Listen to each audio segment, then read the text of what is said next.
Padmani Educational Institutions, a full-time residential engineering institution for aspiring engineers. Admissions open. மதிப்பிற்குரிய சிறப்பு விருந்தினர்களுக்கும் அனைவருக்கும் என்னுடைய வணக்கம்.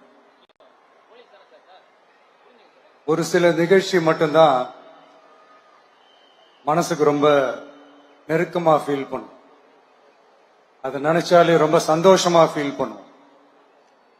அப்படிப்பட்ட ஒரு நிகழ்ச்சி தான் இன்னைக்கு இந்த சிங்கப்பெண் சிறப்பு படைய தொடங்கி வைக்கிற இந்த நிகழ்வு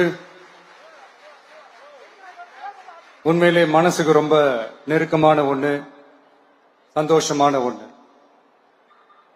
நம்ம பாட்டி, அம்மா, அக்கா, தங்கைகள், ஒவ்வொரு வீட்டில் இருக்கிற பெண் குழந்தைகள், இவங்க எல்லாருக்குமான பாதுகாப்பை உறுதி செய்வோம்னு சொன்னோம். ஆனா அது எலெக்ஷனுக்காக மட்டுமே கிடையாது. மனசுல இருந்து நிஜமா, உண்மையா, உணர்வு பூர்வமா சொன்னதுதான். பெண்களுக்கு எதிரான இந்த கொடுமைகள்ல நமக்கு எப்பவுமே 0 டாலரன்ஸ் தான். அதுல ரொம்ப உறுதியா இருக்கிறோம். சோ சொன்னது எல்லாமே செய்யணும். கொஞ்சம் கொஞ்சமா, படிப்படியா அதை செயல கொண்டு வரணும். அதுல ரொம்ப தெளிவா இருக்கிறோம். அதனாலதான் ஆட்சிக்கு வந்த உடனே இந்த குறைஞ்ச நாட்களுக்குள்ளேயே இதை நடைமுறைக்கு கொண்டு வந்திருக்கிறோம். தமிழ்நாட்டில் இருக்கிற பெண்கள், பெண் குழந்தைகள் எல்லாருமே பாதுகாப்பா, தன்னம்பிக்கையோட இருக்கணும். அதுக்கான முதல் கட்டம் தான் இந்த ஸ்டெப். இது மனசுக்கு ஒரு மன நிறைவை கொடுத்தாலும் அதே நேரத்தில் பெண்களை பத்தின சில செய்திகள்லாம் கேட்கும் போது உண்மையிலேயே மனசு பதறுது, கண்ணு கலங்குது. அது கண்ட்ரோல் பண்ணவே முடியல. ஏன்னா நடக்கிற கொடுமைகள்லாம் யாருக்குங்க? நம்ம குடும்பத்தை சேர்ந்தவங்க தானே. எப்படி மனசு பதறாம இருக்கும்? அதனால பெண்களுக்கு எதிராக இதெல்லாம் ஏன் நடக்குது, எதுக்கு நடக்குதுன்றது மத்தவங்க மாதிரி ரீல்ஸ்லயும் இன்ஸ்டாலையும் தேடிட்டு இருக்க முடியாது. ரியாலிட்டிய புரிஞ்சுக்கணும். சோ இந்த பிரச்சனைகள்லாம் ஏன் நடக்குது அப்படின்றத அனலைஸ் பண்ணி பார்க்கும்போது சுத்தி சுத்தி பாத்தீங்கன்னா ஒரே இடத்துலதான் நிக்குது. போதை பொருள் நடமாட்டம். அதை வேரோட பிடுங்கி எறியணும். இது 2026 போன மாசம் மே மாசம் 10ஆம் தேதி இந்த பிரச்சனை புதுசா முளைச்சு வந்துடல. இது பல வருஷமா இருக்கிற பிரச்சனை. பல வருஷமா இதை கண்டுக்காம விட்டதுதான் அந்த வேர் இவ்வளவு ஆழமா பரவி இருக்குது. இத பல வருஷமா கண்டுக்காம விட்டது யாருன்றது நான் சொல்லிதான் உங்களுக்கு தெரியணும்னு அவசியம் இல்லை. அது உங்களுக்கே நல்லா தெரியும். இப்ப அதை பத்தி பேசியும் பிரயோஜனம் இல்லை. முதல்ல இந்த போதை பொருள் நடமாட்டத்தை வேரோட பிடுங்கி எறியணும். அப்படி எரிஞ்சாதான் இந்த பெண்களுக்கான இந்த சேஃப்டி ரொம்ப ஸ்ட்ராங் ஆகும். இது ரெண்டுமே ஸ்ட்ராங் ஆனாலே ஆட்டோமேட்டிக்கா சட்டம் ஒழுங்கும் சரியாகும். இந்த 3 விஷயம் சொன்னல, இந்த போதை பொருள் நடமாட்டம், பெண்களுக்கு எதிரான இந்த கொடுமை, இந்த சட்டம் ஒழுங்கு, இது 3மே ஒண்ணுக்கு ஒண்ணு இன்டர்லிங்க் தான். இதுவும் இப்ப புதுசா வந்த பிரச்சனை கிடையாது. பல வருஷமா இது இன்டர்லிங்க்டா தான் இருக்குது. இதெல்லாம் ஏன், எதுக்குன்றது இப்ப முக்கியம் இல்லை. இது எப்படி சரி செய்ய போறோம்ன்றதுதான் முக்கியம். பட் அதே நேரத்துல இன்னொன்னையும் நம்ம மனசுல எடுத்துக்கணும். இந்த பெண் குழந்தைகளுக்கான இந்த பாதுகாப்பு இது வெறும் சட்டம் ஒழுங்கு சம்பந்தப்பட்டது மட்டும்தானா அப்படின்னு கேட்டீங்கன்னா இல்ல. இது சமூக ஒழுங்கும் சம்பந்தப்பட்டிருக்கு. சமூக ஒழுகல தனி மனித ஒழுங்கும் சம்பந்தப்பட்டிருக்கு. தனி மனிதன் ஒழுங்கா இருந்தாலே அந்த சமூகம் தன்னால மாறும். ஒரு கட்டுப்பாட்டோட, ஒரு பொறுப்பா இருந்தாலே இது மாதிரி பல பிரச்சனைகளை நம்ம கண்ட்ரோல் பண்ணலாம்.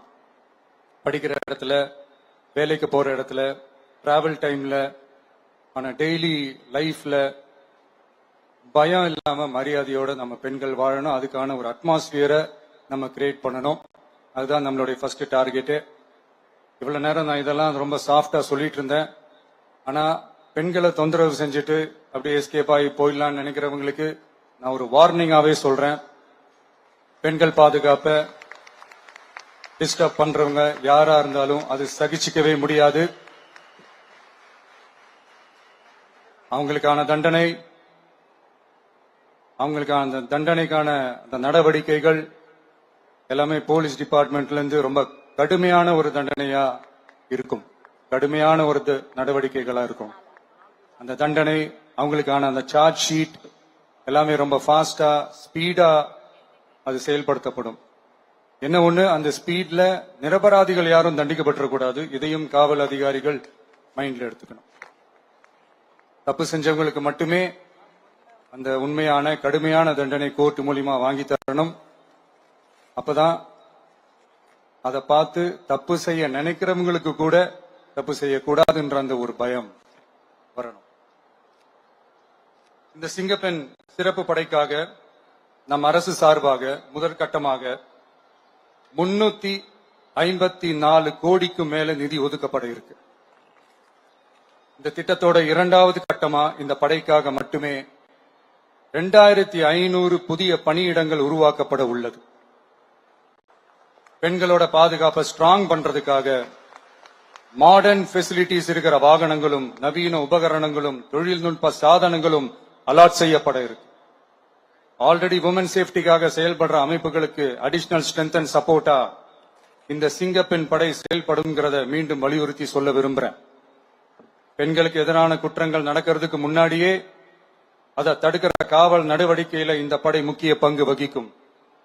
ஃபீல்ட் ஒர்க்ஸ் அண்ட் பிரிவென்டிவ் ஆக்ஷன்ஸ்ல இந்த படை ஈடுபடுறதால அனைத்து மகளிர் காவல் நிலையங்கள் எல்லாம் வழக்கு விசாரணையிலும் குற்றவாளிகளுக்கு தண்டனை வாங்கி தர்றதிலையும் இன்னும் அதிக கவனம் செலுத்த முடியும். பெண்களை ஃபாலோ பண்றது, பாலியல் தொல்லை தர்றது, டார்கெட் பண்ணி திரும்ப திரும்ப தொந்தரவு செய்யறது, பெண்கள் கடத்தல் முயற்சி, பப்ளிக் பிளேஸ்ல அசிங்கமா நடந்துக்கிறதுக்கு பஸ்ல தொல்லை தர்றது, கூட்டத்துல பெண்களுக்கு தொல்லை தர்றதுன்னு இது மாதிரி தப்ப தடுக்கிறதுல ரொம்ப முக்கியமா இந்த சிங்கப்பெண் படை செயல்படும். பெண்களுக்கு எதிரான குற்றங்களை தடுக்க நடவடிக்கை எடுக்க இந்தியாவிலேயே முதல் முறையாக ட்ரோன் வாயிலாக பெட்ரோல் முறை அறிமுகப்படுத்தப்படும். நம்ம வீட்டு பெண்கள் அவங்களோட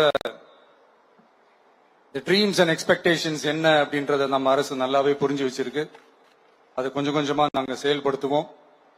உங்களுக்கான மரியாதையும் தான், உங்களுக்கான அந்த கண்ணியமும் தான் நம்ம அரசினுடைய highest and most important priority. ஒரு கவர்மெண்டோட அந்த விஷன் அண்ட் டார்கெட் ஆனஸ்டா இருந்தாலே போதும். பிளான்ஸ் அண்ட் அட்டெம்ப்ட்ஸ் அது போற பாதை சரியா இருக்கும்னு சொல்லுவாங்க. அப்படிப்பட்ட ஒரு கவர்மெண்ட் தான் நம்மளுடைய கவர்மெண்ட், உங்களுக்கான கவர்மெண்ட். இந்த ஷார்ட் ஸ்பேன்ல இந்த சிங்கப்பெண் சிறப்பு படைய நடைமுறைக்கு கொண்டு வந்து இதுக்கு ரொம்ப கடுமையா உழைச்ச காவல்துறை அதிகாரிகளுக்கும் பணியாளர்களுக்கும் இந்த நேரத்தில் என்னுடைய பாராட்டுகளை தெரிவிச்சுக்கிறேன். இந்த நேரத்தில் என்னை பொறுத்த வரைக்கும் ஒரு கவர்மெண்டோட முதல் சக்சஸ், முழு சக்சஸ் இன்ஃப்ராஸ்ட்ரக்சரோட வளர்ச்சியிலையோ பொருளாதார வளர்ச்சியிலையோ மட்டுமே இல்லை, அந்த ஸ்டேட்டோட பெண்களும் குழந்தைகளும் மரியாதையா வாழ்றாங்களா அப்படின்றதுலதான் அந்த கவர்மெண்டோட முழு சக்சஸுமே இருக்கு. அதோட சேர்ந்ததுதான் மற்ற எல்லா வளர்ச்சியும். அதுலயும் நாங்க கவனம் ஃபுல் கான்சென்ட்ரேட் பண்ணுவோம். கான்பிடென்டா இருங்க, நல்லதே நடக்கும், வெற்றி நிச்சயம். மீண்டும் சந்திக்கும் வரை நன்றி, வணக்கம். Jnanamani Educational Institutions, a full-time residential engineering institution for aspiring engineers. Admissions open.